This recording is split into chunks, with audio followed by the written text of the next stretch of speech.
So we've been thinking about renovating these two closets in our guest room for a little while now.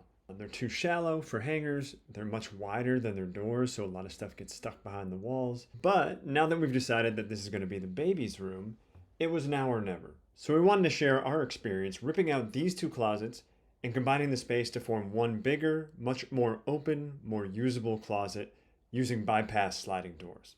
And with any home renovation project, the first step is demo.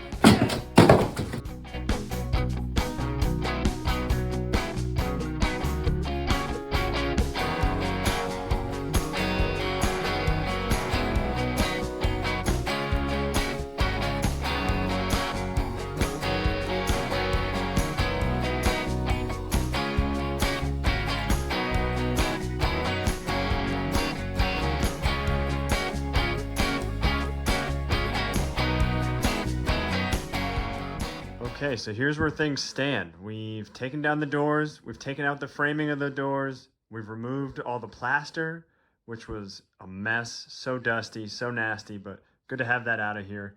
We've removed a couple of the vertical beams, but we wanted to make sure we left a couple as well, especially the center beam. So we've reinforced the center beam with a couple of new 2x4s. We have moved a couple to the edges so that the edges are supported. We're gonna just have some short walls on the side, so we wanted to make sure we have as much support there as possible. And then we're gonna have about a 12-foot beam run from the left side to the right side.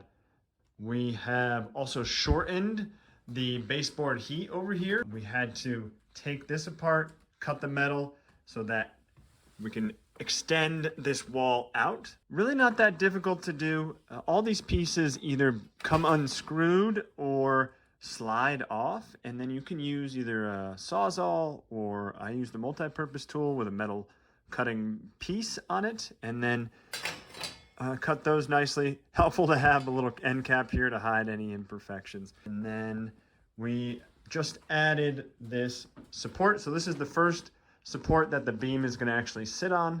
We used our level to find out that the room actually slopes from left to right. So the left side is the high side, so we wanted to build off of that because these are going to be sliding doors. Want to make sure they have clearance across the whole closet here.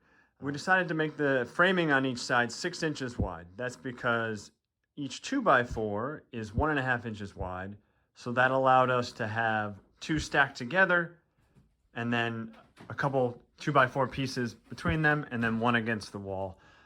Maybe a little more than we need, but wanted to be really strong here because just going to have this side and one on that side, and then an 11-foot header that sits on those two. So we need an 11-foot beam that's 3.5 inches by 3.5 inches. That's because the framing on the left and the right side is 3.5 inches wide. So we wanted to sit on top of that flush. So we took two 12-foot 2x4s and sandwiched a piece of 1/2-inch plywood in between them to add up to 3.5 inches. We glued it together, we added some nails to it. I'm going to use the chop saw to cut it to the exact length, and then I'll use the table saw to cut an angle on it so that it fits snug with our angled ceiling. Then with Shannon's help, we were able to put the header on top of the framing and screw it into place. So we've got the frame in. We have the hardware for the bypass doors installed. So we've got 2 tracks added here. We hung up 2 doors just to test, and they hang great. They slide between the 2 tracks just like we want them. So that's really exciting. Now we're on to drywall and trim. Didn't do ourselves any favors by taking off a little too much drywall on the ceiling here. And we're also just trying to use scrap drywall pieces that we have lying around. So that's adding a little extra time, adding a little extra spackle that we need to use, but that's okay. You know, we're paying for it now, but we're glad that we're going to be getting rid of all those extra drywall pieces. So saving room, but taking up a little more time than it needs to. This is the trim that we're going to be adding to the edges of the closet. So we'll add these to the side, and then we've got a long piece for the top. We also have these squares that we'll be putting in the corners so that it kind of reflects the trim that we already have on the door frames in the house. So that'll be nice. So we'll do the sanding next. We'll clean that up. We'll put on the layer of paint, and then the trim and the shelves, and we should be nearly done. So we've got the trim in on all these sides and across the top. We have put the shelves back in and the hangers back in. We hung up a couple of doors just to show you a couple of things that we've learned in this process. First off, when you're thinking about adding these bypass sliding doors, you've got to think about the height and the width of your doors compared to the opening. And you're probably saying, yeah, no duh, of course your door needs to fit your opening. But it's a little different with these sliding doors. What I mean by that is you actually want to make sure your two doors are bigger than the opening, which isn't super intuitive for someone who always wants things to kind of match up and line up perfectly. You actually want the widths of your door to be bigger so you have this overlap. And so there's no gap when you look at them straight on, whereas if they fit just perfectly, likely they wouldn't always line up perfectly and you'd see some sort of gap and you'd see into your closet. Also, when you're thinking about the height of your doors, remember you've got to have enough space for this hardware at the top. So there's these metal rails that it's going to sit in. And then on top of that, you want a little bit of gap at the bottom of the door.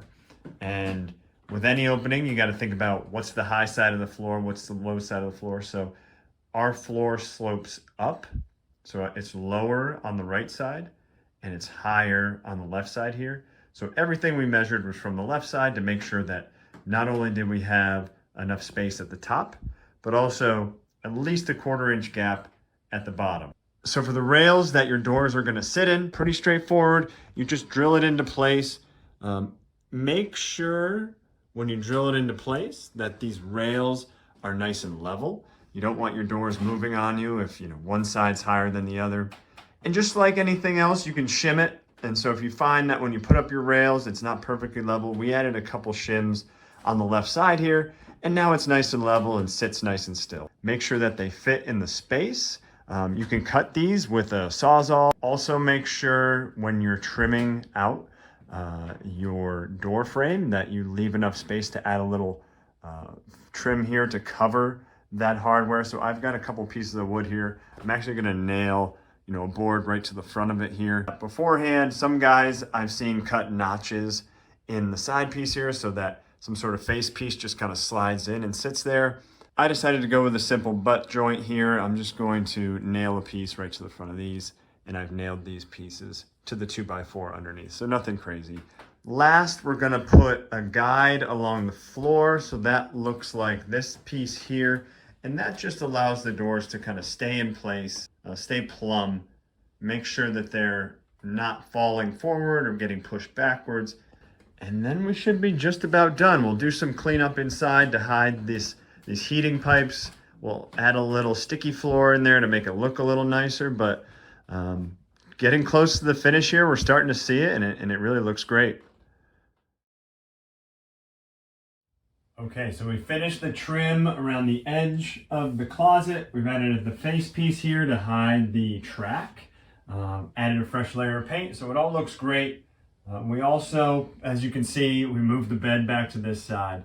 Really completes the room here. Last steps for us was adding these finger pulls. So we added these to each one of the doors so you can easily open and close them and don't have to smudge up the nice white doors. And turns out they only make these in either 3/4 inch or 2 1/4. Really not a lot of options. So we just went with the one that came with the hardware package and stuck with the 3/4 inch poles. So we're gonna use these to start, see if we like them. If we don't, we can always go bigger. And then once the doors were hung back up, we added the tracks to the floor.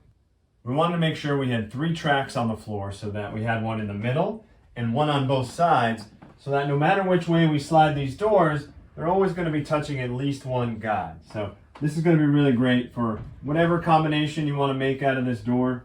Now, no matter what part of the closet you're looking for, you can access it by sliding the doors to the left or to the right.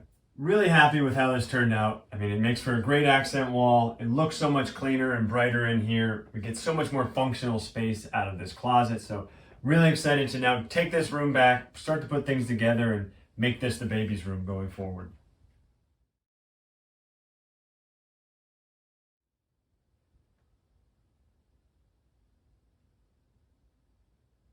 Well, thanks for stopping by. Hopefully you learned something.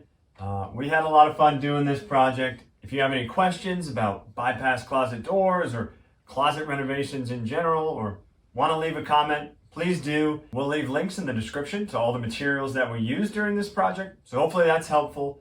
But thanks for checking us out, and we'll see you next time.